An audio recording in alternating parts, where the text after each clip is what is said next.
نحمده ونصلي على رسوله الكريم اما بعد فاعوذ بالله من الشیطان الرجیم بسم اللہ الرحمن الرحیم۔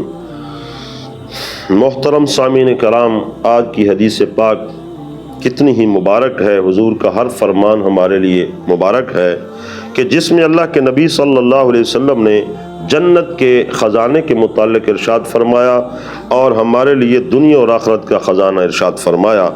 عن مکحول عن ابی ہریرہ، حضرت ابو ہریرہ رضی اللہ تعالیٰ عنہ کی حدیث پاک ہے مشکوٰۃ شریف میں، قال قال رسول اللہ صلی اللہ علیہ وسلم، قال لی رسول اللہ صلی اللہ علیہ وسلم۔ حضرت ابو ہریرہ فرماتے ہیں کہ مجھے رسول اللہ صلی اللہ علیہ وسلم نے ارشاد فرمایا، اکثر من قول لا حول ولا قوت الا باللہ فإنہا من کنز الجنہ۔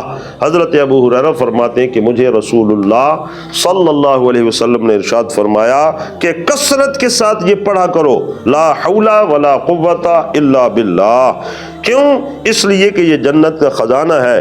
اور حضرت مکحول فرماتے ہیں، فمن قال لا حول ولا قوت الا باللہ، جس نے بھی پڑھا لا حول ولا قوت الا باللہ ولا منجا من اللہ الا الیہ، اگر کسی نے یہ پڑھا تو اللہ تبارک و تعالی کشف اللہ عنہ 70 بابا من الدر، اللہ تعالی 70 دروازے تکالیف اور آزمائشوں کے اسے دور کر دیتا ہے۔ ادناہ الفقر، جس میں سے کم فقر والا ہے۔ فقر کی وجہ سے کثرت سے لوگ بھی پریشان ہیں کہ غریبی ہے، فاقہ ہے، مہنگائی بہت ہے، مسائل بہت ہیں، بیماری ہے، تکالیف میں گھرے ہوئے ہیں۔ تو ان سب کو چاہیے کہ واویلا و فریاد کرنے کی بجائے تم رسول اللہ صلی اللہ علیہ وسلم کے فرمان کو اپناؤ اور ان کلمات طیبات کو اپنا ورد زبان بناؤ، پھر دیکھو کہ رسول اللہ صلی اللہ علیہ وسلم کے فرمان کے مطابق تمہیں کیا منافع ملتا ہے۔